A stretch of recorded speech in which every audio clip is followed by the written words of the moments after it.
नमस्कार बंधुओं, सुप्रभातम। श्री भर्ति हरि विरचितम नीति सत्कम आज प्रारंभ कर रहे हैं।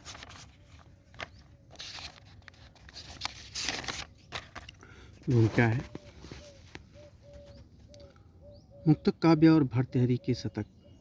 अग्नि पुराण में मुक्तक का लक्षण इस प्रकार दिया गया है। मुक्तकम श्लोक एकैकस चमत्कार क्षमम सताम, अर्थात मुक्तक वह काव्य है जिसका प्रत्येक श्लोक स्वतंत्र रूप से अपने सर्वांगीण अर्थ प्रकाशन में पूर्ण समर्थ होकर सहृदयों के हृदय में चमत्कार का आधायक होता है। इसके एक पद्य का दूसरे पद्य से कोई संबंध नहीं होता। भर्तृहरि के तीनों शतकों में केवल प्रकरण की दृष्टि से श्रृंगारिक पद्य श्रृंगार शतक में, वैराग्य विषयक वैराग्य शतक में तथा नीति विषयक नीति शतक में रखे गए हैं। केवल प्रकरणगत एकता का ही इनमें परस्पर संबंध है, अन्यथा इनका प्रत्येक पद्य अपने में स्वतः पूर्ण है और अकेला ही रस चर्वणा का सामर्थ्य रखता है। यह असंदिग्ध रूप से कहा जा सकता है कि नीति रत्न, नीति प्रदीप, नीति सार, चाणक्य नीति आदि नीति विषयक जितने भी सूक्त्यात्मक पद्य संग्रह हैं उन सब में भर्तृहरि का नीति शतक सर्वश्रेष्ठ है। मुक्तक काव्य की परंपरा संस्कृत साहित्य में प्रबंध रचनाओं के साथ काव्य की परंपरा भी अति प्राचीन है। यह भी कहा जा सकता है कि मुक्तक काव्यों के अतिशय उत्कर्ष ने ही कवि और काव्य को प्रतिष्ठा दी है। इन मुक्तकों को सूचियाँ भी कहते थे। यही नहीं कि मुक्तक काव्य अलग से सुनाए जाते थे, प्रबंध रचनाओं में भी उनका उपयोग किया जाता था। ऐसे पद्यखंड एक साथ प्रबंध रचना में गुंफित होकर रचना का चमत्कार तो बढ़ाते ही थे, प्रबंध रचना से अलग भी रखे जा कर वे सूक्त रूप में श्रवण योग्य होते थे। दंडी चौथी शती ईस्वी ने अपने काव्यादर्श में ऐसे सूक्त रत्नों से प्रपूर्ण प्राकृतिक महाकाव्य सेतुबंध का उल्लेख किया है। महाराष्ट्राश्रयां भाषां प्रकृष्टं प्राकृतं विदुः सागर सूक्तिरत्नानां सेतुबंधादियन्मयम्। ये काव्यादर्श के 34 में है।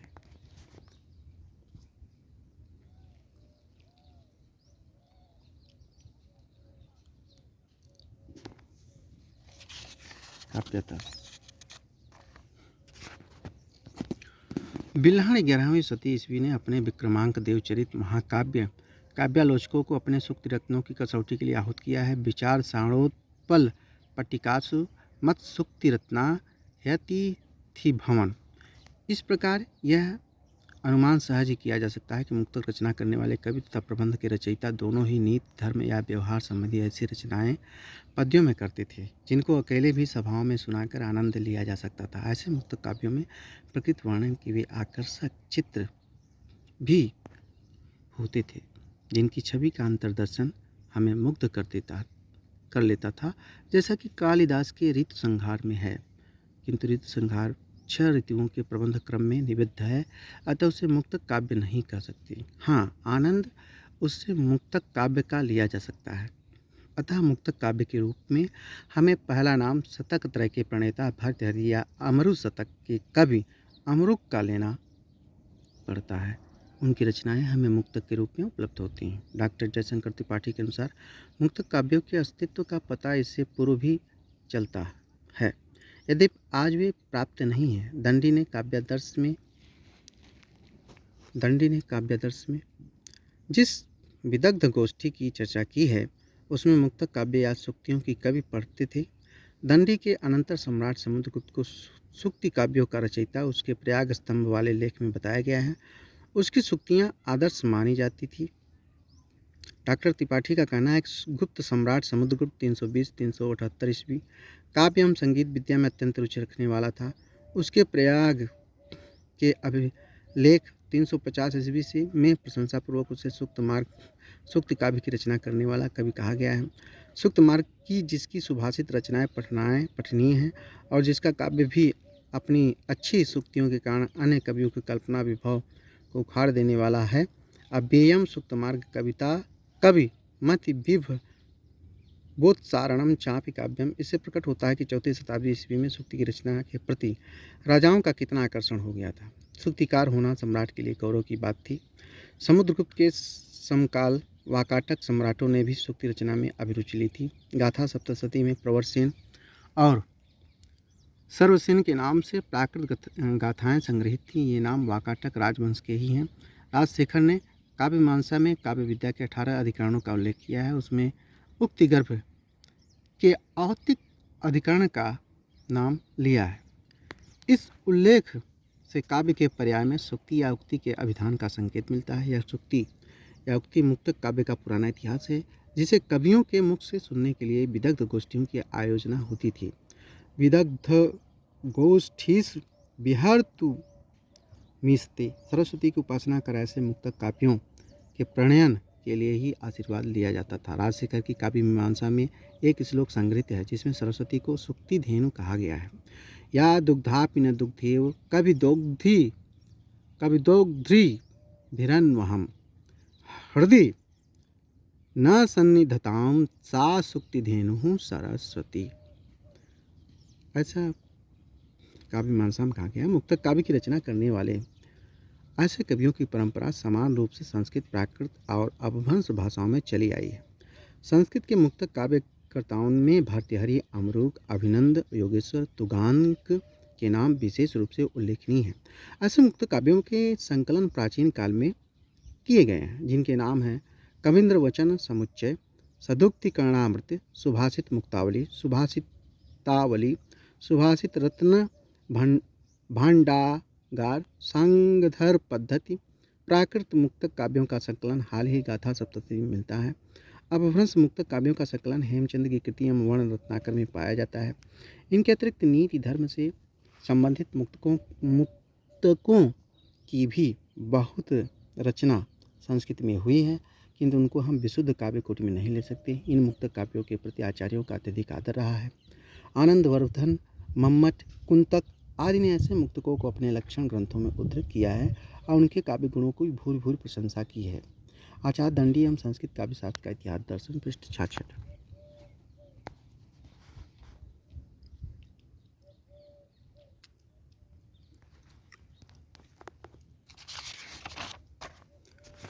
भर्तृहरि का समय और उनका जीवन। भर्तृहरि के जीवन और समय के संबंध में निश्चित रूप से अभी कुछ नहीं कहा जा सकता, किंतु एक बात निश्चित जान पड़ती है कि शतक के लेखक भर्तृहरि कालिदास और विशाख दत्त के बाद हुए हैं। कालिदास और विशाख दत्त के बाद हुए हैं भर्तृहरि, क्योंकि तंत्राख्यायिका, अभिज्ञान शाकुंतल एवं मुद्रा राक्षस के कुछ पद्य शतकों में संकलित हो गए हैं। ये पद्य अच्छे सुभाषित होने के कारण सम्मिलित किए गए होंगे, परंतु दूसरी ओर यह भी ध्यान जाता है कि कहीं अभिज्ञान शाकुंतल, मुद्रा राक्षस और तंत्राख्यायिका में उक्त पद्य भर्तृहरि के शतक से ही लिए गए हों। ऐसी स्थिति में भर्तृहरि निश्चित रूप से कालिदास के भी पहले हुए हैं।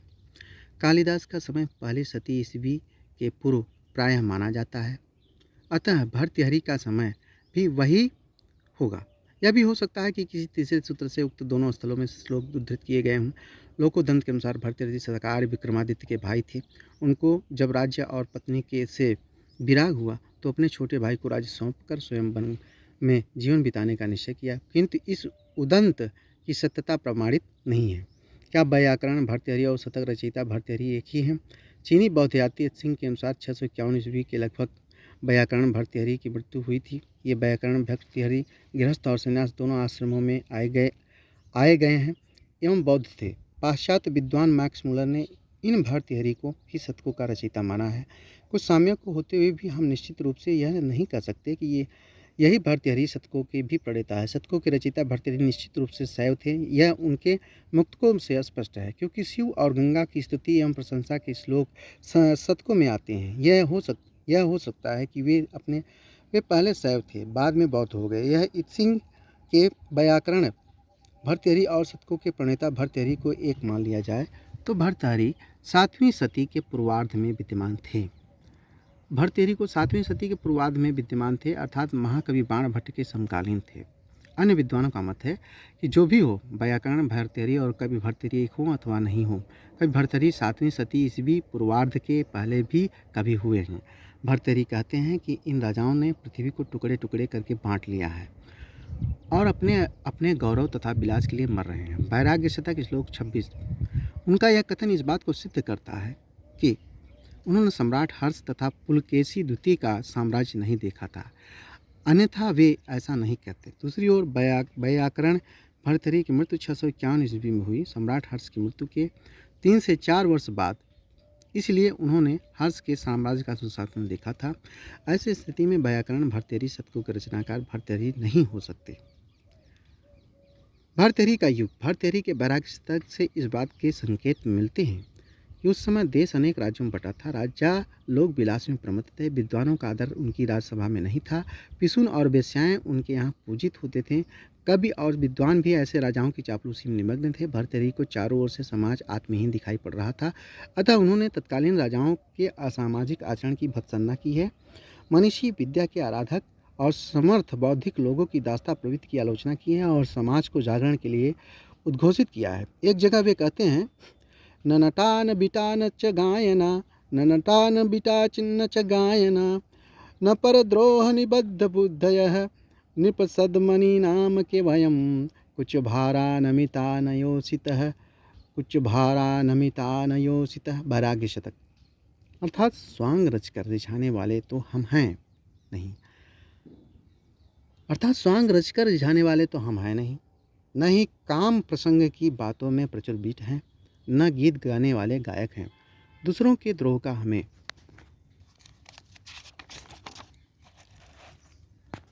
व्यसन नहीं है और न ही दूसरों की चुगली करके राजा को प्रसन्न करने की बुद्धि हम में है, और न बल खाती तरुणी रमणी है।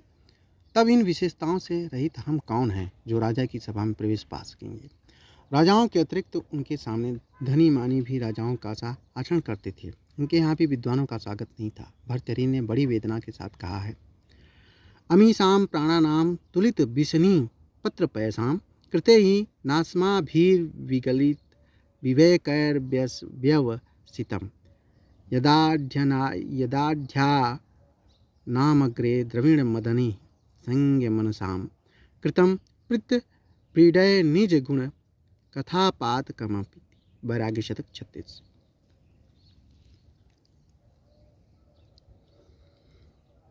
अर्थात हाय हम कितने विवेक शून्य हो गए हैं, जो कमल पत्र पर स्थित जलबिंदु के समान क्षणभंगुर जीवन के लिए धन मद से चेतना रहित प्रमादियों के सामने याचक बने और लज्जा छोड़कर अपनी वेदना की कथा कही तथा अंत में उनसे कुछ प्राप्त भी नहीं हुआ। समाज की यह दशा है और पृथ्वी के को राजाओं ने अनेक टुकड़ों में बांट दिया है। ऐसे क्षुद्र और दरिद्र राजाओं के यहाँ कुछ आशा लेकर जाना अपने को अधम बनाना है। मृतपिंडो जल रेखया वलयितः सर्वो अप्ययम नवनु रंगीकृत स एव सयुग सतई राज्ञां गणैर्भुज्यते नो दद्युर्ददतेऽथवा किमपि ते क्षुद्रा दरिद्रा भृशं धिक्तान पुरुषाधमान धनकणम वांछन्ति तेभ्योऽपि ये। इसलिए अपने सदृश विद्या चिंतकों को भर्तृहरि सलाह देते हैं कि विद्या और ज्ञान के उत्थान का मार्ग अब इन राजाओं का मुख देखने से प्रशस्त नहीं होगा। हमें स्वयं अपने को देखना होगा। इन मदान्ध राजाओं को अपना आत्मबोध ही समाज के कल्याण की रक्षा करेगा। इस आत्मबोध के लिए वृद्धावस्था की प्रतीक्षा भी नहीं करनी चाहिए, यह आज ही अपेक्षित है। यावत् स्वस्थ मिदं कलेवर गृहं यावच्च दूरे जरा यावच्चेन्द्रिय शक्ति प्रतिहता यावच्छयो नायुषः आत्मश्रेयसि तावदेव विदुषा कार्यः प्रयत्नो महान् प्रोद्दीप्ते भवने तु कूपखननं प्रद्युद्यम कृत्रिसः।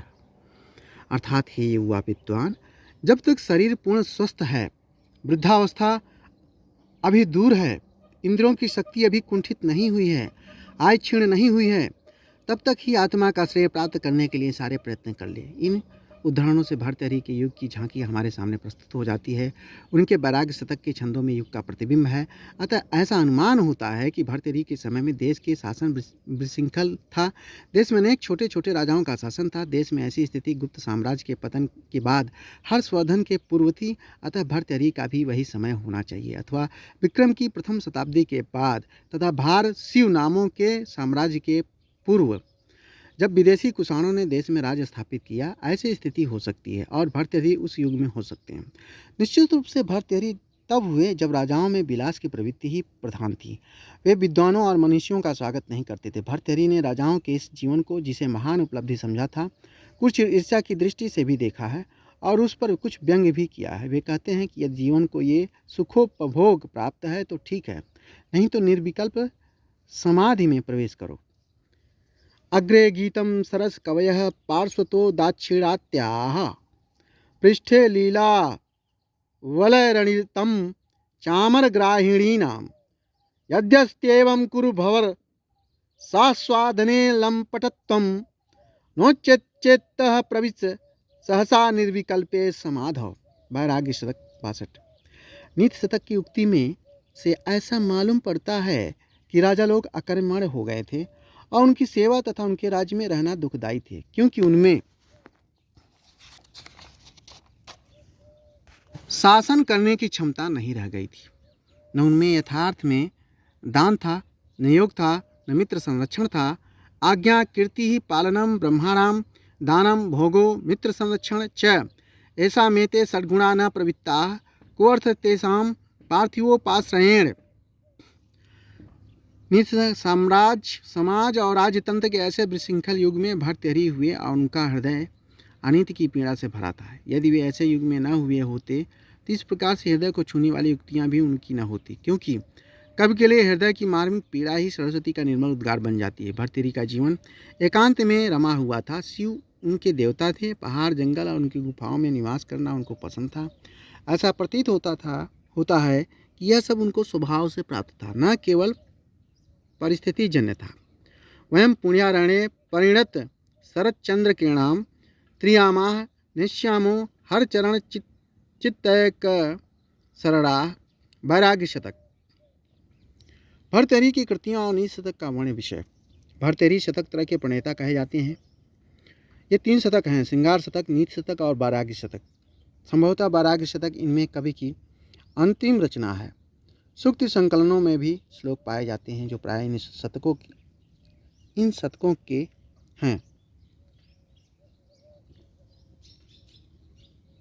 श्रृंगार शतक की कुल छंद संख्या 103 है। नीति शतक की संख्या 111 यानी 111 है और वैराग्य शतक में भी 111 श्लोक हैं। संभावना इस बात की है कि भर्तृहरि के शतकों में दूसरे कवियों को बनाए हुए श्लोक भी सम्मिलित हैं। यद्यपि प्रक्षिप्त श्लोकों का अलगाव संपादकों ने किया है, पर उसे अंतिम नहीं मानना चाहिए। शतक इतने लोकप्रिय हुए कि नीति वैराग्य की रचना कर उनकी प्रसिद्धि के लिए कवियों ने अपनी प्रसिद्धि की चिंता न कर शतक में सम्मिलित कर दिया। भर्तृहरि के शतकों को सामान्य जन से लेकर विद्वान तथा साहित्य शास्त्र के मर्मज्ञ तक पढ़ते रहे हैं। शतक के छंद लक्षण ग्रंथा में उद्धृत हुए हैं। मम्मट जैसे साहित्य मर्मज्ञ ने अपने काव्य प्रकाश में इनके छंद को उद्धृत किया है। इनके शतकों को विषयगत विभाग के अनुसार बांटा गया है, जैसे मूर्ख पद्धत, परोपकार पद्धत आदि। कुछ किंतु भर्तृहरि ने इस विषय विभाग के साथ इनकी रचना की होगी ऐसा कदापि संभव नहीं है।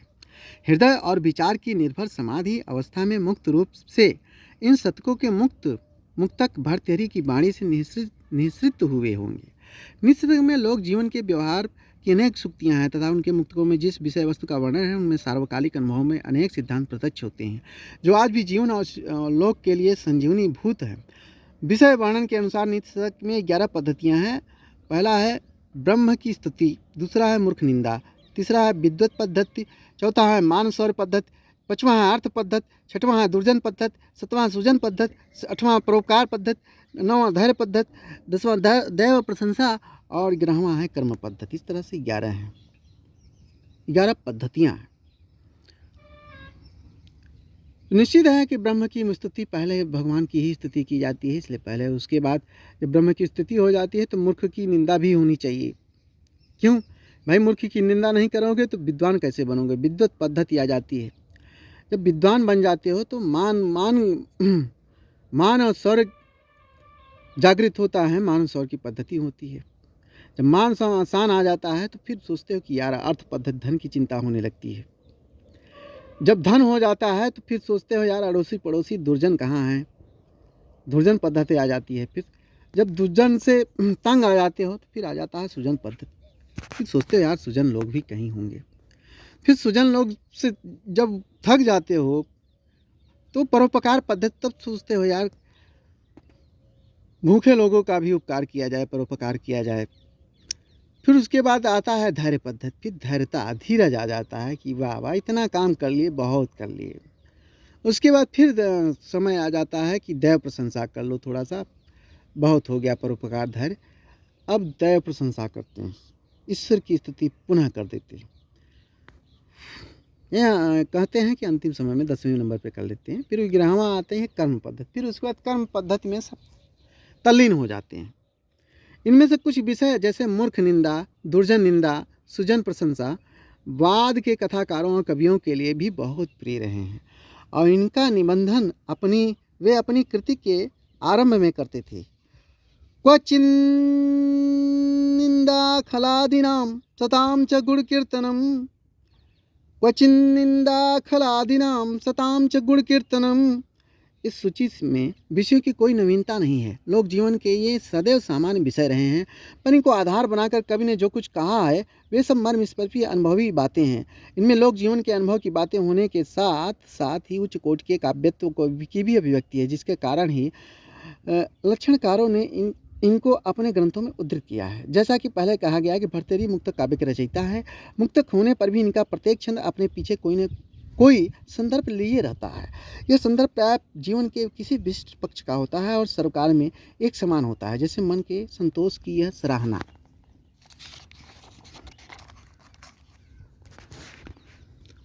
वयम यह परितुष्टा वल्कलैस्त्वं दुकूलैः समैः परितोषो निमेषेषो विशेषः स तु भवति दरिद्रो यस्य तृष्णा विशाला मनसि च परितुष्टे को अर्थो वांको दरिद्र। वैराग्य शतक। कहीं वह संदर्भ समाज से संबंधित होता है, जैसे धन की यह प्रशंसा जो कवि के सामने समाज में सर्वोपरि है। कुलीनता या शील रहें न रहें, पर घर के बिना जीवन दूभर है। जातिर्यातुरसातलम गुड़गड़ास्तत्राप्यधो गच्छतां शीलं शैलतटात् पतत्वभिजनं संदृहितां वहनिना शौर्ये वारिणी वज्रमासुं निपतत्वर्थोऽस्तु न केवलम् एनैकेन विना गुणास्त्रीणलो प्रायः समस्ताय में। नीति शतकम। और कहीं कवि ने निजी जीवन की इच्छाएं हैं जिनको उसने ललित काव्य का रूप दे दिया है। देखो, भीतृणे सर्वस्य तरुण करुणा पूर्ण हृदया स्मरन्तः संसारे विगुण परिणामावधिगतं वयं पुरा पुण्यारण्ये परिणत शरच्चंद्र किरणां त्रियामां नेष्यामो हरचरण चित्तैक शरणाः। कभी शरत काल के चंद्रमा की चांदनी में नहाए वन में शिव के ध्यान में रम कर रात्रि बिताना चाहता था। नीति शतक के छंदों में सामान्य रूप से नीति की ही बातें कही गई हैं। कहीं स्वाभिमानी पुरुषों के जीवन के आदर्श बताए हैं, जैसे निंदन्तु नीति निपुणा यदि वास्तुवन्तु लक्ष्मी समाविशतु रक्षतु वा यथेष्टम अद्यैव वा मरणमस्तु युगान्तरे वा न्यान्यात् पथः प्रविचलन्ति पदं न धीराः। नीति शतक 75। इन मुक्तक छंदों में कवि की पूर्ण काव्य प्रतिभा के दर्शन होते हैं। रीति, गुण, ध्वनि, यक्रोक्ति, अलंकार तथा रस श्रृंगार शांत का अच्छा परिपाक भर्तृहरि शतकों में है। कवि का भाषा पर पूर्ण अधिकार है। जिस अर्थ को कवि प्रस्तुत करना चाहता है उनके अनुरूप ही उनकी भाषा प्रस्तुत हो जाती है। भर्तृहरि की शैली। रीति गुण। भर्तृहरि वैदर्भी रीति के कवि हैं और इस रीति के समय गुण उनमें पाए जाते हैं। संस्कृत काव्य शास्त्रियों ने मुख्य रूप से 3 रीतियों का विश्लेषण किया है, वैदर्भी, गौड़ी और पांचाली। वामन ने रीति को ही काव्य का आत्मा माना है।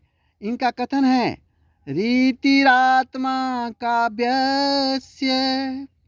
और रीति का लक्षण है विशिष्टा पद रचना रीति ही। विशिष्टा पद रचना रीति। काव्य अलंकार सूत्रवृत्ति 1-2 छब। यहाँ विशिष्टा का अर्थ है गुणों से युक्त।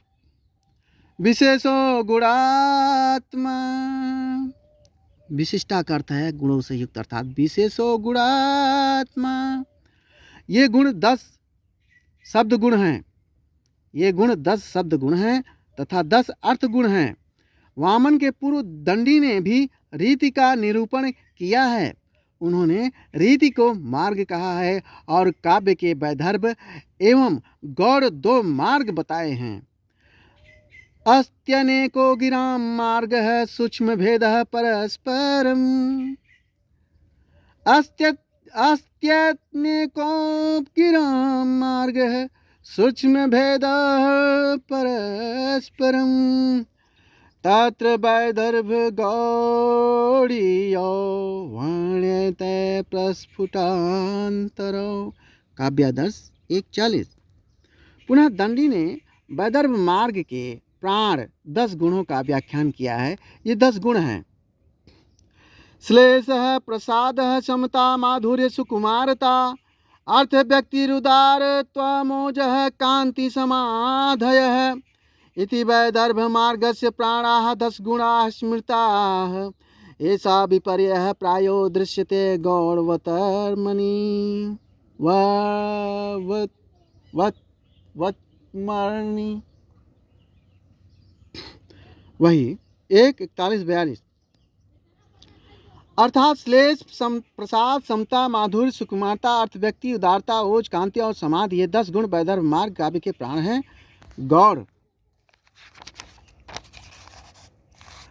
गौड़ मार्ग के भी ये प्राण हैं, किंतु वहाँ इनका कुछ विपर्य लक्षण में उलटफेर पाया जाता है। वामन के गुण भी यही हैं, पर उन्होंने शब्द और अर्थ के विभाग में इनकी 20 संख्या कर दी है। वैदर्भ काव्य गौड़ और पांचाल काव्य से भिन्न होता था। इसका रूप क्या था?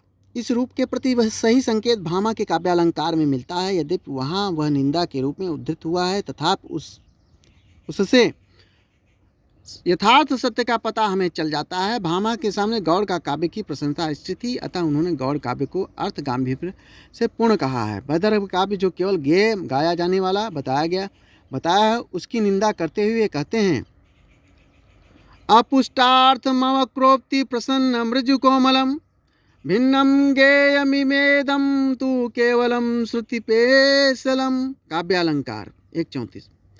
अर्थात वैदर्भ काव्य पुष्टार्थ एवं वक्रोक्ति से रहित होता है।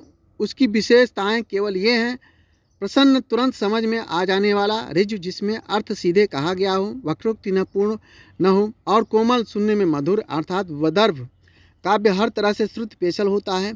अपने इस कथन से वैदर्भ काव्य के जो हीन पक्ष भामा ने कहे हैं वस्तुतः ये उसके गुण हैं। दूसरे शब्दों में हम उसको प्रसाद गुण युक्त काव्य कह सकते हैं। यही वैदर्भी रीत या वैदर्भ काव्य का अपना विशिष्ट अभिज्ञान है, किंतु इसका अर्थ यह नहीं है कि उसमें अर्थवक्ता और कथन की वक्रता नहीं होती। ये भी उसमें रहते हैं, पर प्रसन्न पदावली का प्रयोग उसकी सर्वोपरि विशेषता है। भर्तृहरि के काव्य में इस प्रसन्न पदावली का प्रयोग सर्वत्र पाया जाता है। कानों से सुनते ही हम उस काव्य को समझ जाते हैं। वैसे 10 गुणों को दंडी ने वैदर्भ काव्य का प्राण कहा है, पर उसमें भी श्लोक प्रसाद तथा अर्थ व्यक्ति ऐसे गुण हैं जो भर्तृहरि के काव्य में प्रायः सर्वत्र उपलब्ध होते हैं। इसलिए इसका अर्थ है पदावली के प्रयोग में शैथिल्य का भाव, जो संयुक्त और महाप्राण अक्षरों के प्रयोग से आता है। श्लिष्टमस्पृष्ट शैथिल्यम सृष्टमपृष्ट शैथिल्यम तदिष्टम बंध गौरवात्। अर्थ व्यक्ति कहते हैं अर्थ के अनेयत्व धर्म खींचातानी का भाव को अर्थव्यक्ति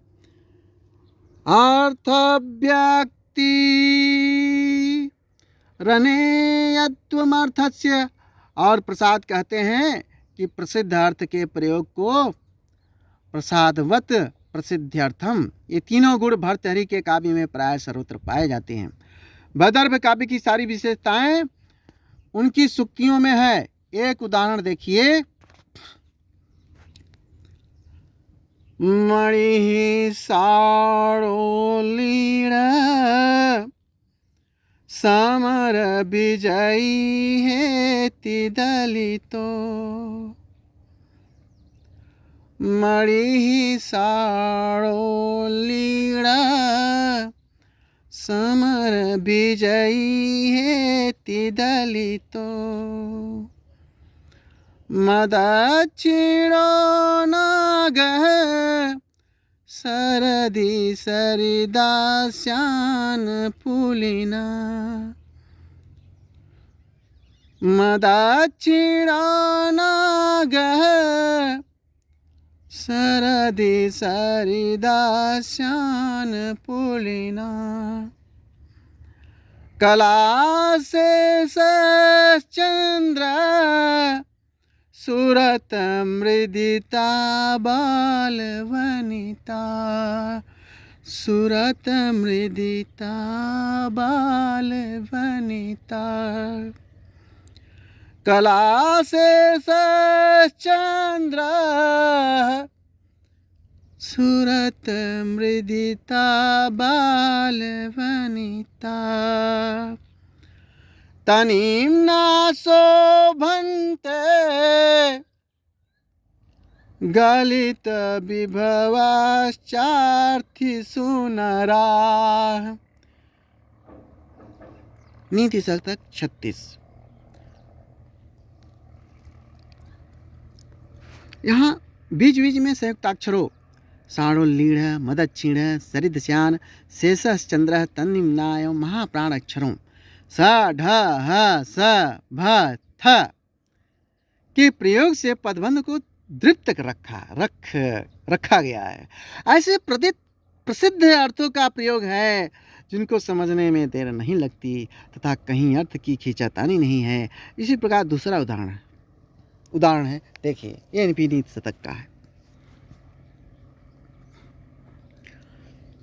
शिरः सार्वं स्वर्गात् पशुपति शिरस्तः क्षितिधरम् शिरः सार्वं स्वर्गात् पशुपति शिरस्तः क्षितिधरम् शिरः सार्वं स्वर्गात् पशुपति शिरस्तः क्षितिधरम् महीध्रादुत्तुङ्गा दावानिमवनेश्चापि जलधिम् महीध्रादुत्तुङ्गा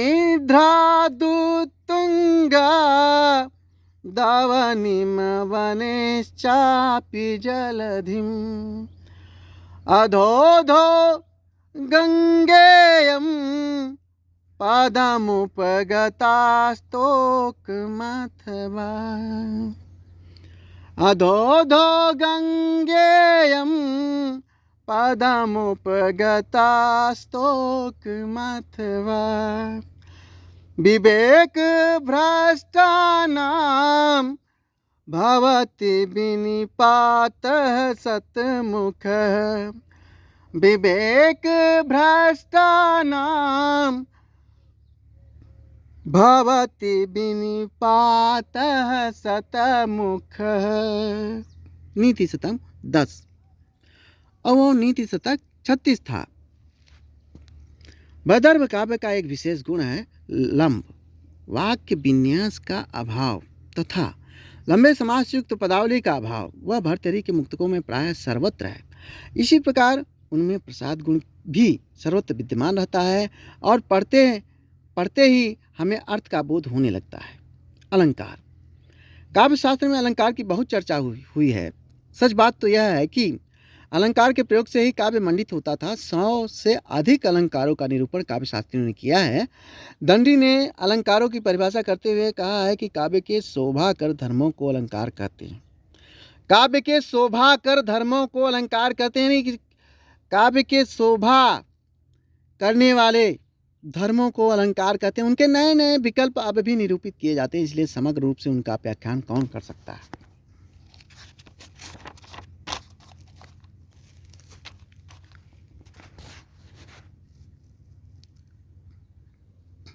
काव्यादर्श का है, काव्य शोभाकरान धर्मान् अलङ्कारान् प्रचक्षते ते चाद्यापि विकल्पन्ते कस्तान् कास्तन्येन वक्षति। भामा के ने शब्द प्रयोग और अर्थ व्युत्पत्ति दोनों को ध्यान में रखते हुए दोनों को समान रूप से काव्य में इष्ट बताया है। रूपकादीम अलंकारम बायमाचछते परे सुपाम तिंगाम च व्युत्पत्तिम वाचाम वाञ्छन्त्यलंकृतिम तदेतदाहुं शब्दं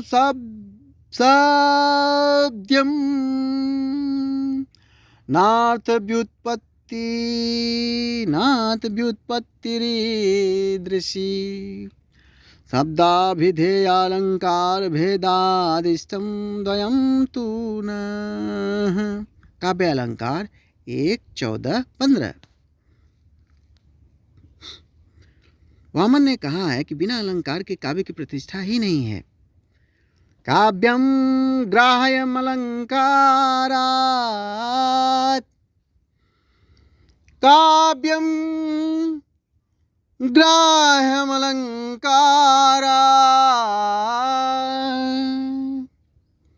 और सौंदर्य ही अलंकार है। सौंदर्यम अलंकार है। काव्यालंकार सूत्रवृत्ति 1:1-2। सौंदर्य का अर्थ चमत्कार या सूक्ति की सरसता है। चंद्रालोककार जयदेव ने कवि कल्पना को ही अलंकार कहा है। शब्दार्थयोः प्रसिद्धया वा कवेः प्रौढ़िवशेन वा हाराद्युदलंकारः सन्निवेशो मनोहरः। चंद्रालोक 5।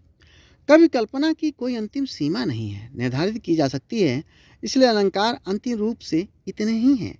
यह भी नहीं कहा जा सकता अलंकार अर्थ की भंगिमा है और काव्य या सूक्ति का समस्त चमत्कार अथवा आनंद इसी अर्थ भंगिमा से उत्पन्न होता है। जब अलंकार के रूप में इस अर्थ भंगिमा की दिशा निर्धारित हो गई तब काव्य की शास्त्रीय चर्चा में इन अलंकारों के प्रति अबाध जिज्ञासा फूट पड़ी।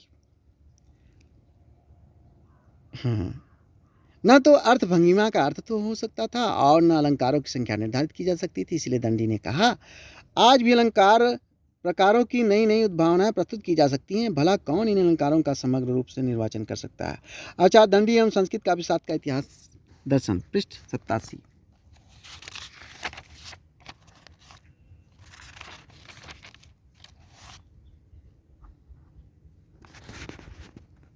किंतु इन अलंकारों का स्वाभाविक प्रयोग ही काव्य में चमत्काराधायक होता है। प्रयोग के प्रति बहुत अभिनिवेश काव्य का विघातक बन जाता है। आचार्य कुंतक का कहना है कि पदार्थ के स्वाभाविक प्रस्तुतिकरण में उपमा आदि वाच्य अलंकारों का भूषा प्रयोग उचित नहीं होता। उनमें सौंदर्य में मलिनता आने की संभावना रहती है।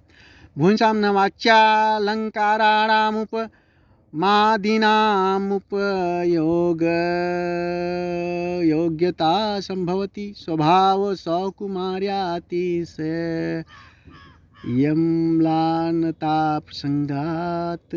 वक्रोक्ति जीवित 3:1। भूषां न वाच्यालंकाराणामुपदीनामुपयोग योग्यता संभवति स्वभाव सौकुमार्यातिशय म्लानता प्रसंगा। यह सत्य है कि अलंकार ही कवि का विधेय नहीं होता है। उसे जिस अर्थ को कहना है उसमें स्वाभाविक रूप से अलंकार का जितना सन्निवेश हो सके वही उचित होता है और उसमें ही काव्य का चमत्कार द्विगुणित होता है।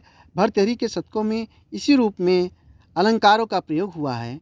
वे कवि के अर्थ निबंधन में स्वभावतः आ गए हैं। कवि का उद्देश्य अपना अलग है, पर वह जिस अर्थ भंगिमा से काव्य वस्तु को प्रस्तुत करता है उसमें अलंकार, रीति, रस, ध्वनि का समावेश अपने आप हो जाता है।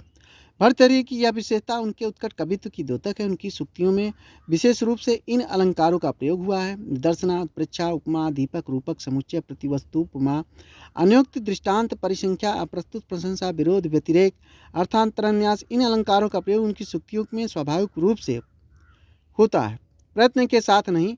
कवि का उद्देश्य अलंकारों का उदाहरण प्रस्तुत करना नहीं, वरन च उसे तो अपनी भाव भरित नीति की सार रूपी वाणी का निबंधन करना है। अलंकार अपने आप आ जाते हैं, इसीलिए उन अलंकारों का प्रयोग भर्तृहरि की सूक्तियों को विशेष वैचित्र प्रदान करता है। कुछ के उदाहरण यहाँ दिए जाते हैं। निदर्शना महाकवि कालिदास का प्रिय अलंकार है। इसकी परिभाषा है अभुवन वस्तु संबंध उपमा परिकल्पक काव्य प्रकाश 1097। अर्थात जब निबंधित अर्थों का संबंध उपमा का परिकल्पक होता है तो निदर्शन अलंकार होता है। यह अलंकार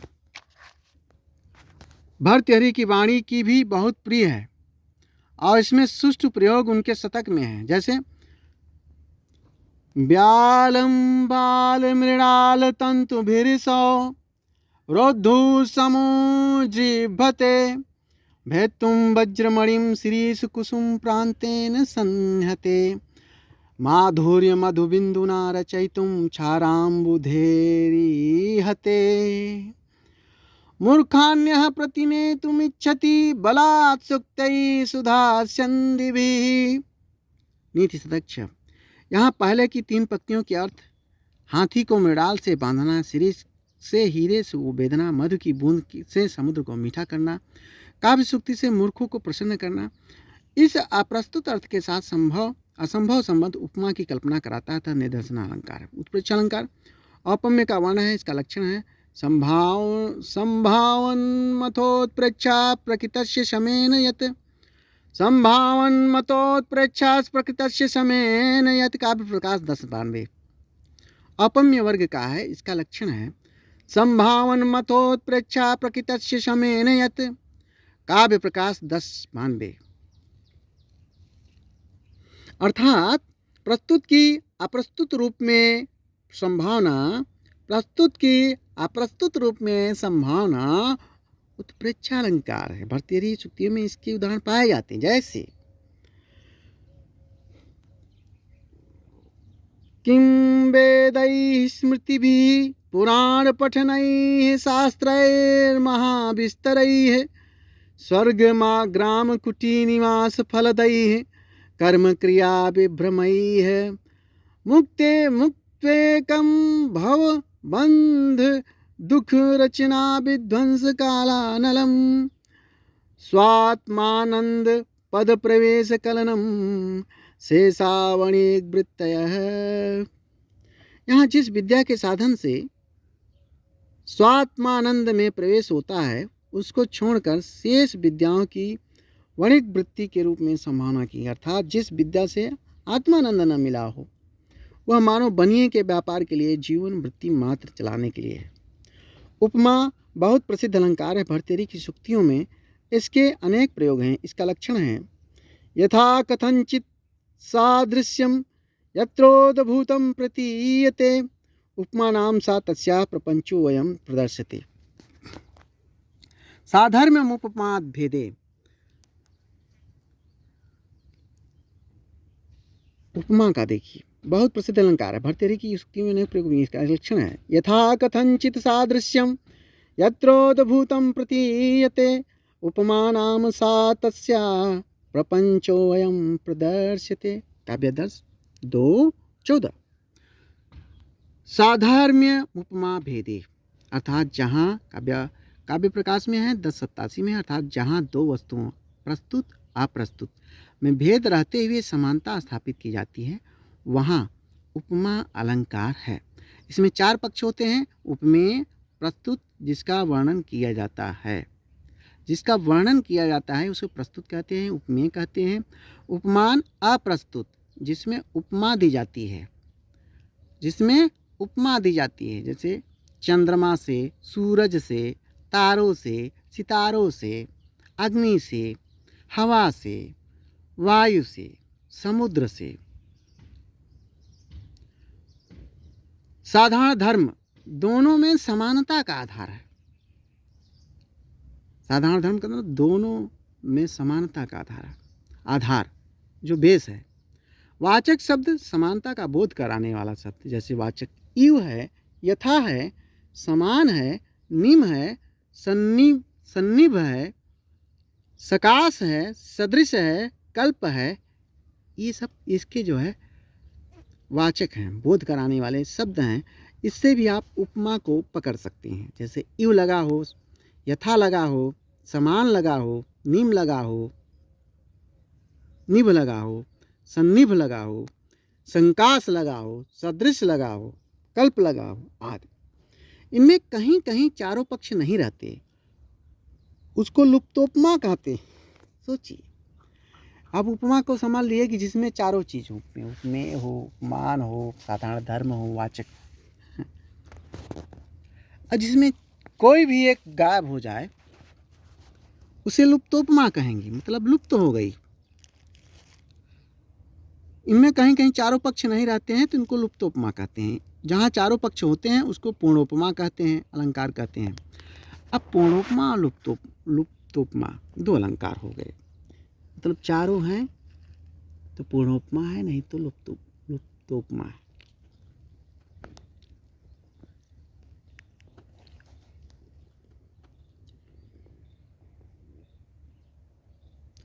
राजन दुद्धुच्छसि यदिच्छति धेनुमेनां तेनाद्य वत्समिव लोकममुं पुषाण तस्मिंश्च सम्यगनिशं परिपुष्यमाणे नानाफलं फलति कल्पलते भूमि। अब देखिए यहाँ कल्प आया है ना, कल्प आया है, इसका मतलब है यह है तो उपमा। अब इसमें पता करना है पूर्णोपमा है कि लुप्तोपमा है। यहाँ वत्स के समान लोक का पालन करो, कल्पलता के समान भूमि नाना फल फलती है। यहाँ वत्स के समान लोक का पालन करो, कल्पलता के समान भूमि नाना फल फलती है। दोनों में उपमा है। क्षिति धेनु में रूपक है। रूपक की परिभाषा है, यहाँ वत्स के समान लोक का पालन करो, कल्पलता के समान भूमि नाना फल फलती है। दोनों में उपमा है। क्षिति धेनु में रूपक है। रूपक की परिभाषा है, तद्रूपकम भेदो य उपमानोपमेयोः। काव्यादर्श 1093। उपमाय तिरोभूता रूपक मुच्यते। काव्यादर्श। समुच्चय सदयोग असदयोग सदयोग को समुच्चय अलंकार कहते हैं। भर्तृहरि का असदयोग का प्रसिद्ध उदाहरण है, शशि दिवस धूसरो गलितयो वना कामिनी सरो विगत वारिजम मुखमनच्छरम स्वाकृते प्रभुर्धन परायण सतत दुर्गति सज्जनो निपांगण गतः खलो मनसि सप्त सल्यानी में। 46।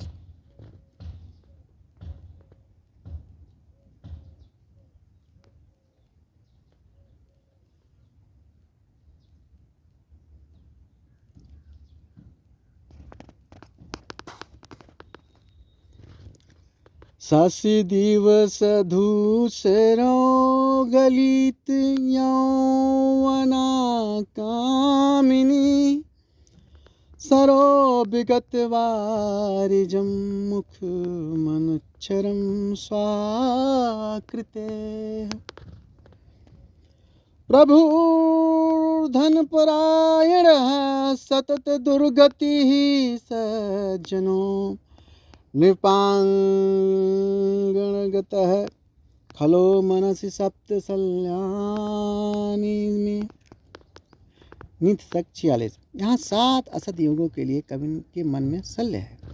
दृष्टांत, प्रस्तुत अप्रस्तुत के साधारण धर्मों का, प्रस्तुत हो अप्रस्तुत के साधारण धर्मों का जहाँ बिंब प्रतिबिंब भाव होता है, प्रस्तुत अप्रस्तुत के साधारण धर्मों का जहाँ बिंब प्रतिबिंब भाव होता है उसे दृष्टांत अलंकार कहते हैं। इसका लक्षण है, देखिए भाई लक्षण है, आगे देखते हैं। दृष्टांत पुनरेतेषां सर्वेषां प्रतिबिंबिनम। काव्य प्रकाश 10/102। भर्तृहरि के नीति शतक से इसका उदाहरण यह है, अधिगत परमार्थान पंडितान मांस्था तृण म्यु लघुलक्ष्मीर्नैव तान सरुणद्धि अभिनव मदलेखास्याम गंडस्थलानाम न भवति विशतंतुर्वारणं वारणानाम्।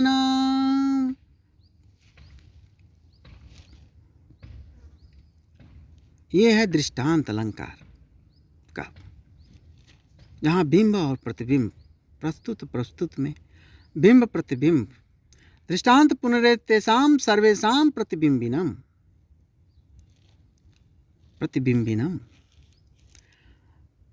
अधिगत परमार्थान पंडितान भाव समस्था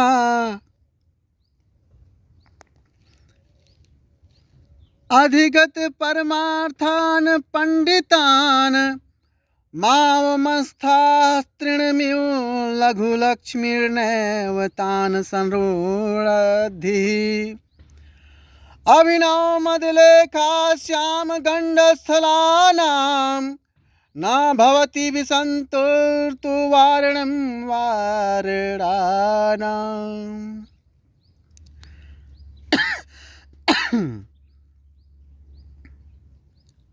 यहाँ पंडित जन और मदमत हाथी की स्थितियों का बिंब प्रतिबिंब भाव होने से दृष्टांत अलंकार है।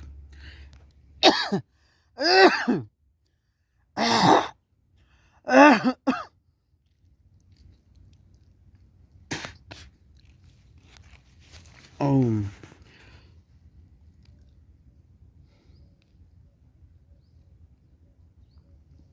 ये दृष्टांत अलंकार का उदाहरण था नीति शतक का।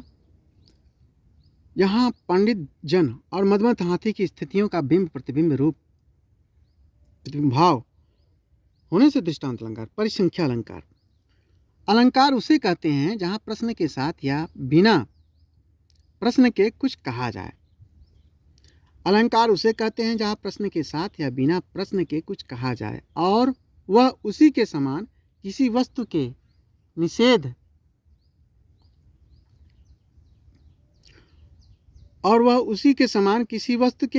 के लिए हो।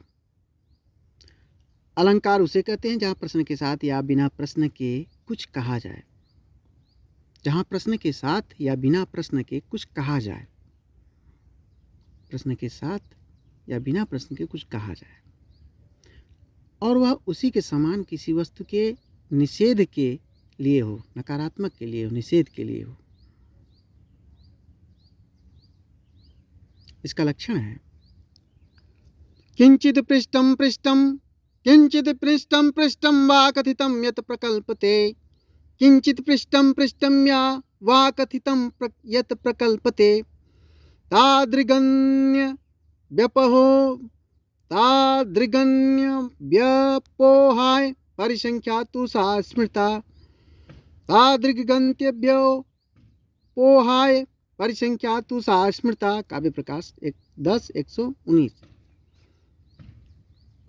भर्तृहरि की सूक्तियों में इसके कई उदाहरण हैं, जैसे लोभश्चेद गुणेन किं पिशुनता यद्यस्ति किं पातकैः सत्यचेत्तपत्सा की चकी शुचि मनो यद्यस्ति तीर्थेन किं सौजन्यम यदि किं बलेन महिमा यद्यस्ति किं मंडनैः सद्विद्धा यदि किं धनैर पश्योध्य यद्यस्ति किं मृत्युना।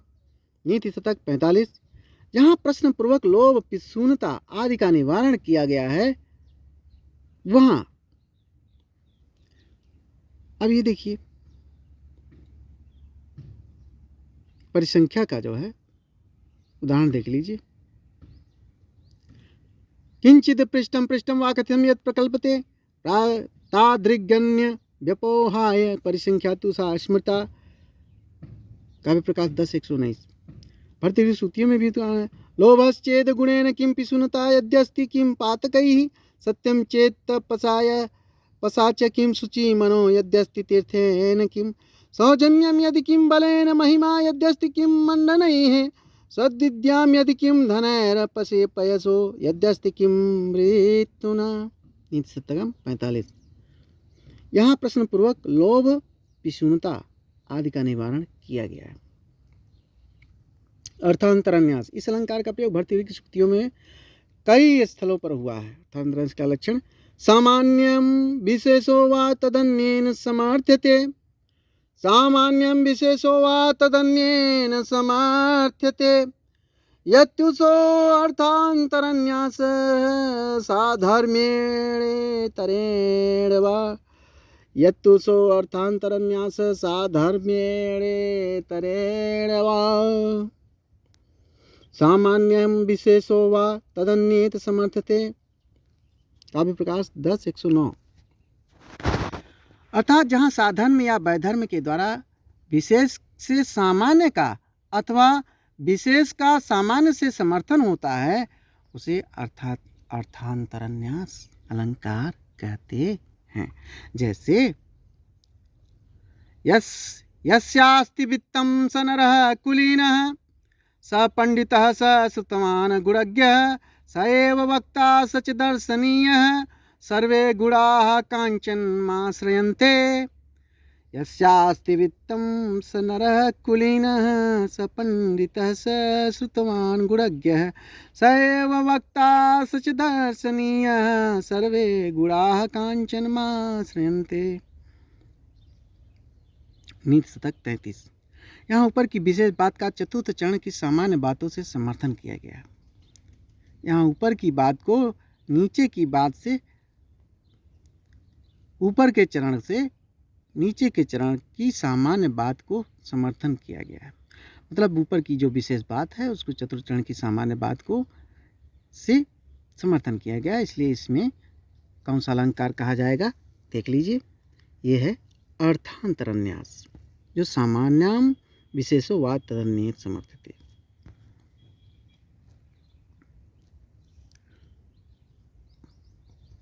अब आइए अगला प्रतिवस्तुपमा अलंकार। प्रतिवस्तुपमा उपमान उपमेय के अलग अलग दो वाक्यों में, उपमान उपमेय के अलग अलग दो वाक्यों में जब एक ही साधारण धर्म शब्द भेद द्वारा कहा जाता है तब उसमें प्रतिवस्तुपमा अलंकार कहते हैं।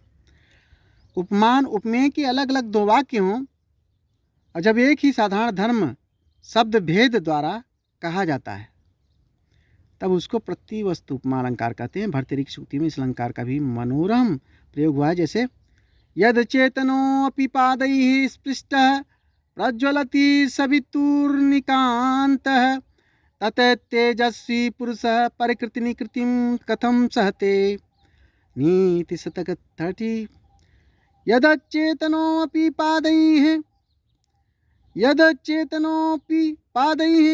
स्पृष्टः प्रज्वलत सवितुर्निकान्तः ततत्तेजस्वी पुरुषः परिकृति निकृतिं कथं सहते। नीति शतक। यद चेतनोऽपि पादैः स्पृष्टः प्रज्वलति सवितुर्निकान्तः ततत्तेजस्वी पुरुषः परिकृति निकृतिं कथं सहते। नीति शतक 30। यहाँ इनकांत सूर्यकांत मणि उपमान, यहाँ इनकांत, इनकांत कहाँ है? रनिकांत, रनिकांत इनकांत, छोटी निकांत ही इनकांत हो गया। सूर्यकांत मणि सवितु, सवितु माने सूर्य, सूर्यकांत मणि उपमान, तेजस्वी पुरुष उपमेय है। दोनों वाक्यों में एक ही साधारण धर्म दूसरे द्वारा अपमान नहीं सह सकते को शब्द भेद द्वारा अलग कहा गया है।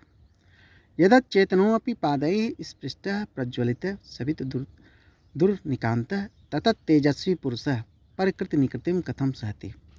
मतलब कि दोनों लोग वाक्यों में एक ही साधारण धर्म है, तेजस्वी, दूसरे द्वारा अपमान नहीं सह सकते, दोनों तेजस्वी हैं।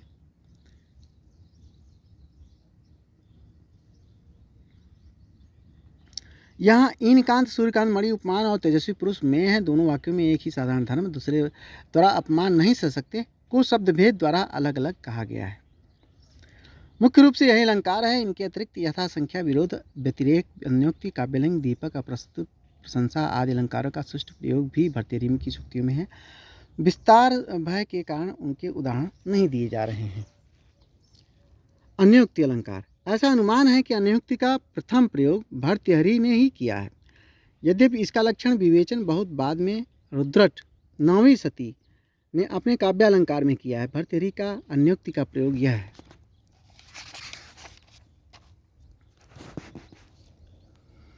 वरम पच्छच्छेदः समद मद्घवन्मुक्त कुलिस प्रहारैरुदगच्छद्र बहुलद हनोद्गार गुरुभिः तुषाराद्रे सुनोरः पितरि क्लेश विवशे न चासौ सम्पातः पयसि पयसाम पत्युरुचितः। नीति शतक 29।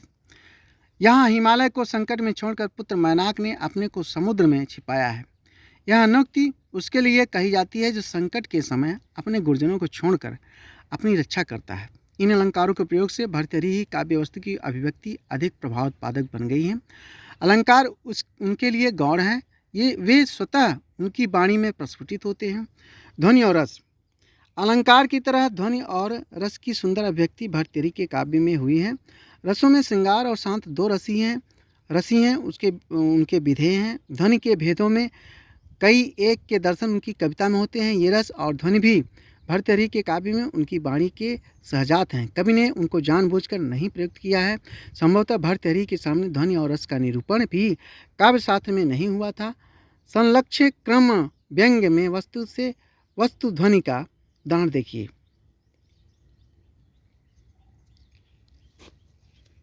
ध्वनि और रस। अलंकार के बाद ध्वनि और रस ही तो आता है। अलंकार की तरह ध्वनि और रस की सुंदर अभिव्यक्ति भर्तृहरि के काव्य में हुई है। रसों के श्रृंगार और शांत दो रसी हैं। श्रृंगार और शांत दो रस हैं, उनके विधेय हैं। ध्वनि के भेदों में कई एक के दर्शन उनकी कविता में होते हैं और ये रस और ध्वनि भी भर्तृहरि के काव्य में उनकी वाणी में सहजात है। कवि ने उनको जानबूझकर नहीं प्रयुक्त किया है। समतो भर्तृहरि के सामने ध्वनि और रस का निरूपण भी काव्य शास्त्र में नहीं हुआ है। संलक्ष्य क्रम व्यंग्य में वस्तु ध्वनि का उदाहरण देखिए। मात्सर्यमुत्सार्य विचार्य कार्यमार्याः समर्यादमुदाहरन्तु सेव्यानितम्बाः किमु भूधराणामुतः स्मरस्मेर विलासिनाम्। यहाँ शांत श्रृंगार भाव के संशयगत वस्तु में भूधराणाम नितंबा सेव्या इस वस्तु का निश्चय वस्तु से वस्तु व्यंग्य का उदाहरण है। भूधराणाम नितंबा सेव्या ही निश्चय वस्तु से वस्तु व्यंग्य का उदाहरण है। दूसरा उदाहरण लीजिए। मृगमीन सज्जनानाम तृणजल संतोष विहित वृत्तिनाम लुब्धक धीवर पिशुना निष्कारणमेव वैरिणो जगति। नीति शतक 51। यहाँ पूर्वार्ध में तृणजल संतोष विहित वृत्ति नाम में अर्थांतर संक्रमित वाच्य ध्वनि है, जिसका भाव है कि लोक से शेष बची हुई वस्तु तृण जल संतोष का ही जो सेवन करते हैं, लोक के स्वार्थ में पैर नहीं अड़ाते। साथ ही वस्तु में अलंकार ध्वनि भी यहाँ पर है। यहाँ कथ्यम से मृगमीन तथा सज्जन की लुब्धक धीवर तथा पिशु में से उपमा ध्वनित हो रही है। आचार्य मंबड़ ने भर्तृहरि के वैराग्य शतक में ही शांत रस का उदाहरण प्रस्तुत किया है। अहो वा हारे व बलवती रिपो व सुहृदि वा मरो व लोष्ठे वा कुसुम शयने वा दृशदि वा त्रिणय वा स्त्राणे वा मम समदृशो यान्तु जुषा क्वचित पुण्यारण्ये शिव शिव शिवेत प्रलपतः। वैराग्य शतक। यहाँ पर निर्वेद स्थायी भाव है। मिथ्या भाषित होने वाला जगत आलंबन है, तपोवन उद्दीपन है, सब में समदृष्टि अनुभाव है, मत धृति हर्ष व्यभिचारी भाव है। इस प्रकार शांत रस यहाँ अभिव्यक्त है। काव्य प्रकाश में टीकाकार मामनाचार्य झलकीकर के अनुसार यहाँ यह पद्य अभिनव गुप्ताचार्य के गुरु श्रीमद उत्पल राज का है। भर्तृहरि के वैराग्य शतक में भी यह पद्य उद्धृत रहता है, कुछ निश्चित नहीं कहा जा सकता। शांत रस का उदाहरण लीजिए। गंगा तीरे हिमगिरिशिला बद्ध पद्मासनस्थ ब्रह्म ध्यानाभ्यसन विधिना योग निद्रां गतस्य किं तैर्भाव्यं मम सुदिवसैः यत्र ते निर्विशंकाः कंडूयन्ते जरठ हरिणः श्रृंगमंगे मदीये। वैराग्य शतक 42। यहाँ हिमालय गंगा तट आदि उद्दीपन है, हर्ष व्यभिचारी भाव है। यहाँ हिमालय गंगा तट आदि उद्दीपन है और हर्ष व्यभिचारी भाव है। ब्रह्म और ध्यान और निश्चल समाधि अनुभाव है। इस प्रकार निर्वेद स्थायी भाव वृद्ध हरिण मेरे समाधिस्थ शरीर में अपने सींग खुजलाने का आनंद लेंगे, इस कथन में शांत रस की अभिव्यक्ति पा रहा है। ये है शांत रस। गंगा तीरे हिमगिरी शिलावत ब्रह्म ध्यानाभ्यसन विधिना योग निद्रा गतस्य किं तद्भ्याम।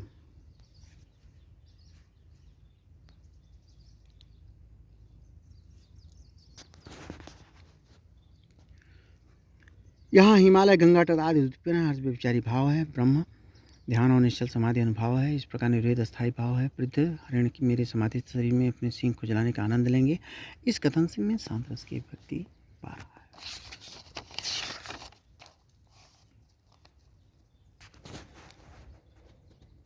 शांत रस के अतिरिक्त ध्वनि और वक्रोक्ति के अनेक उदाहरण भर्तृहरि के काव्य में मिलते हैं, जो न केवल शास्त्रीय व्युत्पत्ति के प्रमाण है, वरम च हमारे हृदय को अर्थ से अनेकधा आप्यायित कर देते हैं। वे चाहे वैराग्य की सूक्तियाँ हों अथवा नीति की सूक्तियाँ हों, दोनों का एक एक उदाहरण लीजिए। वैराग्योक्ति का उदाहरण देखिए। वितीर्णे सर्वस्व तरुण करुणापूर्ण हृदया स्मरन्त संसारे विगुण परिणामावधि गतिम वयम पुण्यारण्ये परिणत शरच्चंद्रक्रीडां त्रियामां नेष्यामो हर चरण चित्तैक शरणाः। वैराग्य शतक प्रयास।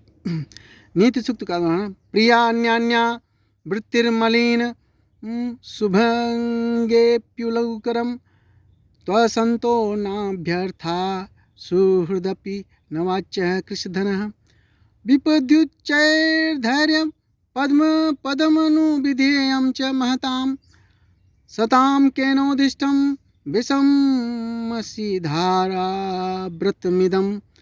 नीति शतक 58। यहाँ केनोदिष्ट पद में केन शब्द के प्रयोग में संवृत्ति प्रकृता है।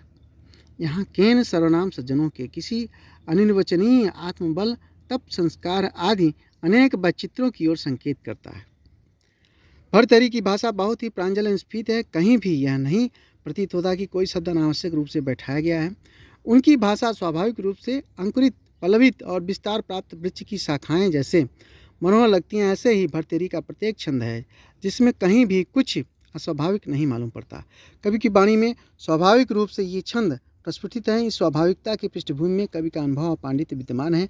यही कारण है कि सूक्तियों में अनेक अलंकार हैं और भाव संयोजन की अभिव्यक्तियाँ अत्यंत रमणीक बन गई हैं। रमणीक होने के साथ ही वे अत्यंत स्वाभाविक है और भाव की स्वाभाविकता ही उनकी प्रमुख गुण है।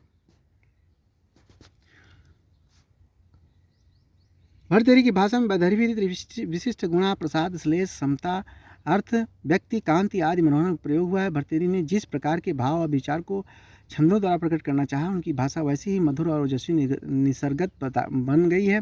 छोटे वाक्य तथा नादयुक्त वर्ण साम्य का प्रयोग उनकी भाषा में विशिष्ट पक्ष है। उदाहरण के लिए एक दो श्लोक देखिए।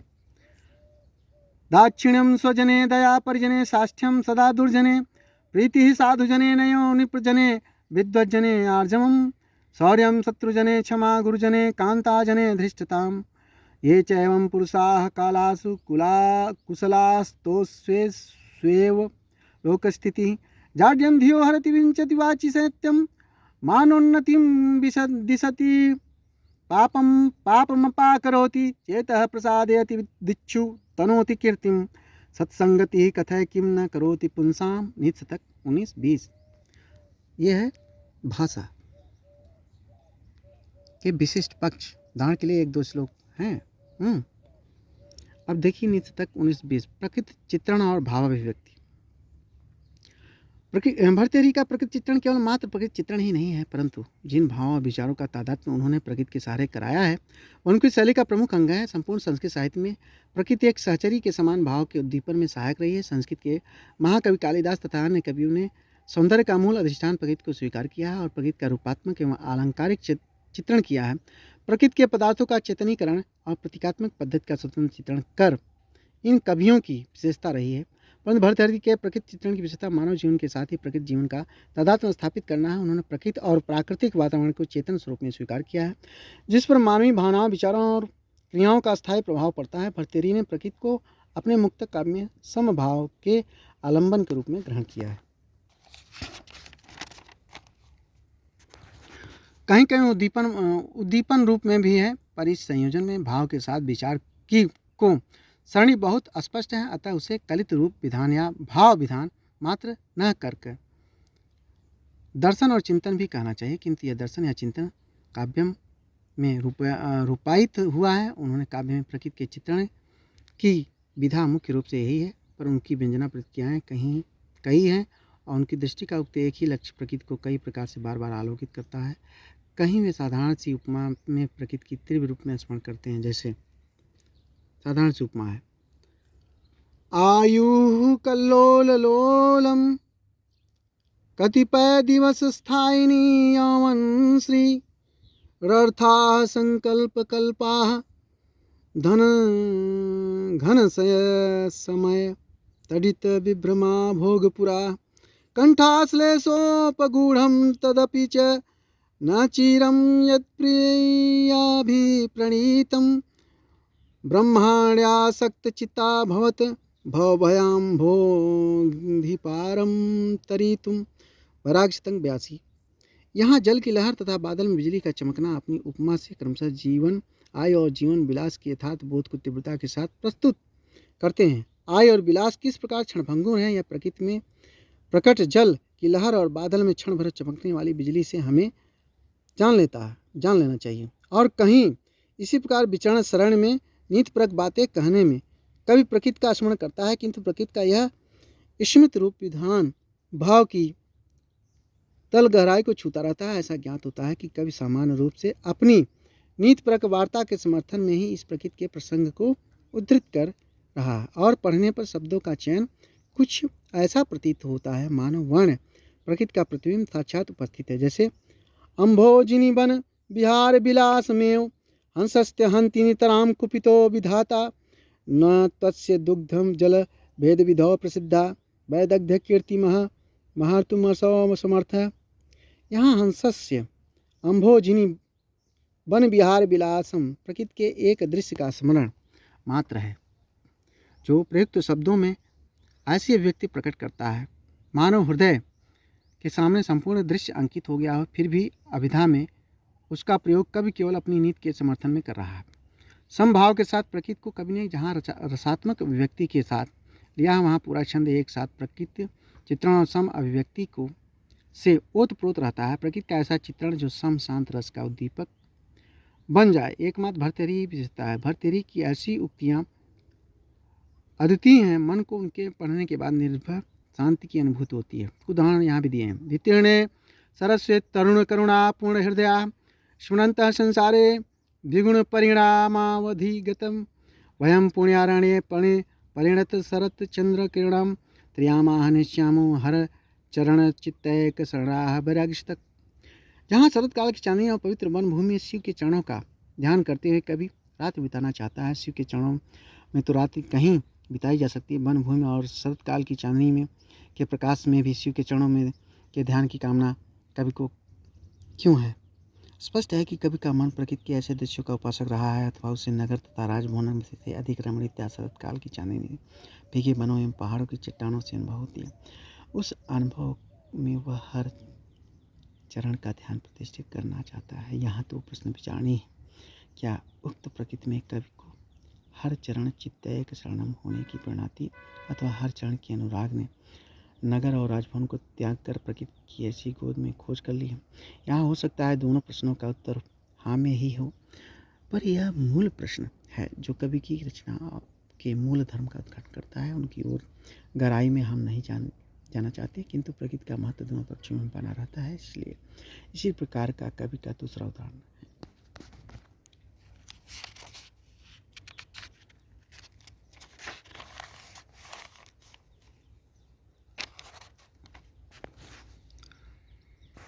महादेवो देवः सरिदपि च सैसामरमसरिद गुहाएवागारं वसनमपि ताएव हरितः सुहृद्वा कालोऽयं व्रतमिदमदन्यव्रतमिति।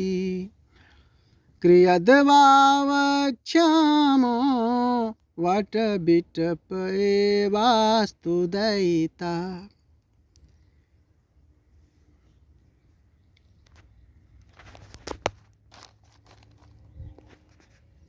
यहाँ कवि ने गंगा नदी, पहाड़ की गुफा, अनंत दिशाएं, काल और वट वृक्ष सभी को अपने समभाव के द्वीप रूप में देखा है। कवि के अनन्य वृत्तधारी बनकर संसार में दूर होने के विचार में ये सभी उपकरण सहगामी बन गए हैं।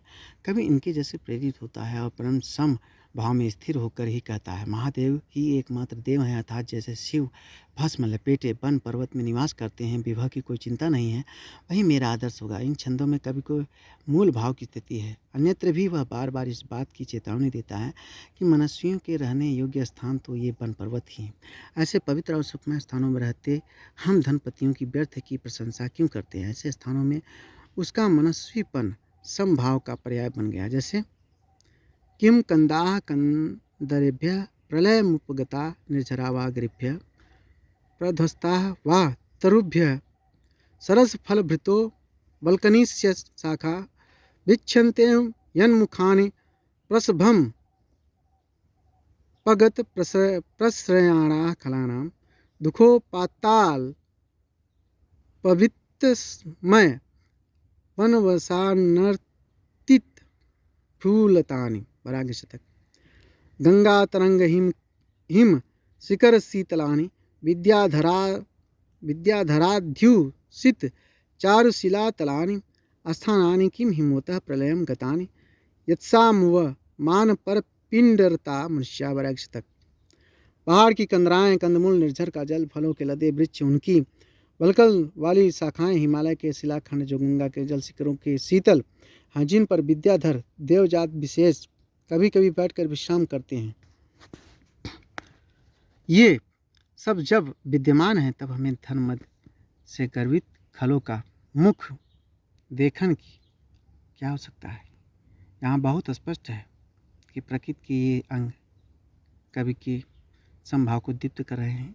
यह प्रश्न है कि यहाँ पर क्या समभाव प्रधान है या कवि का प्रकृति निरीक्षण, जहाँ तक इन सूक्तियों में प्रकृति का चित्रित स्वरूप है वह यही कहता है कवि को यहाँ प्रकृति का रूप, स्मित रूप विधान ही इष्ट है। अर्थात इन चित्रों में प्रकृति का कोई बिंब चित्र हमारे सामने नहीं प्रस्तुत होता, नहीं इनको पढ़कर हम केवल प्रकृति के रूप में गंतव्य होते हैं। हम सृष्टि और तात्कालिक समाज की स्थिति पर विचार प्रेरित होते हैं। यही विशेषता स्रोत भर्तृहरि की सूक्तियों में है। किंतु यहाँ हम यह भी नहीं कर सकते कि कवि को प्रकृति चित्रण इष्ट नहीं है। वह केवल अपने विचार प्रस्तुत करता है। विचारों के संक्षिप्त में वह प्रकृति का भी स्मरण कर लेता है, क्योंकि प्रकृति का उस पर मोहक प्रभाव है। तभी तो वह कहता है कि पवित्र वन के बीच शरत काल की चांदनी में डूबा हर चरण चित्तैक शरण होकर रात्रि बिताऊं। वयम पुण्यारण्ये परिणत शरत चंद्र किरणाम त्रियामाम निश्याभो हर चरण चित्तैक शरण। वैराग्य शतकम। हर चरण में, चित्तैक शरण में तो कहीं भी हुआ जा सकता है जिसमें शिव के प्रति यह तन्मय भाव है। वह दिन या रात हो, में शरत या हेमंत में, वन या गांव में, कहीं भी समाधिस्थ हो जाएगा। कवि का शरत काल की चांदनी को याद करना इस बात का प्रमाण है कि वह प्रकृति प्रेमी है। उसे शरत काल की चांदनी तथा कालिदास की तरह तमात्माभिलाषम निर्वेक्ष्यावह परिणत शरत चंद्रिकासु छपासु। शरत काल में प्रिय प्रिया के विलास की कामना न रखता हो, अन्यत्र दूसरे प्रसंग में उसकी कुछ भिन्न दृष्टियाँ भी प्राप्त होती। प्रकृति का एक विशेष पक्ष पर्वत, गंगा, नदी, हिमालय उसे प्रिय है और उसका स्मरण भी वह यत्र तत्र करता है, किंतु उसके साथ ही कहीं कहीं वह ऐसी भविष्य कल्पना में भी डूबता है जिसमें अपने को प्रकृति में खो देना चाहता है, प्रकृतिवत हो जाना चाहता है।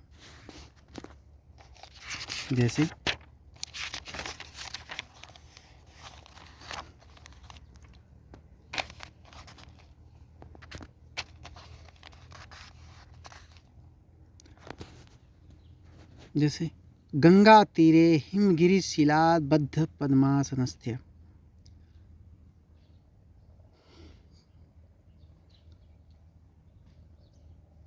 ब्रह्म ध्यानाभ्यसना विधिना योग निद्रां गतस्य किं तैर्भाव्यमं सुदिवसैः यत्र ते निर्विशंकाः कंडूयन्ते हरिणाः श्रृंगमंगे मदीये। वैराग्य शतक।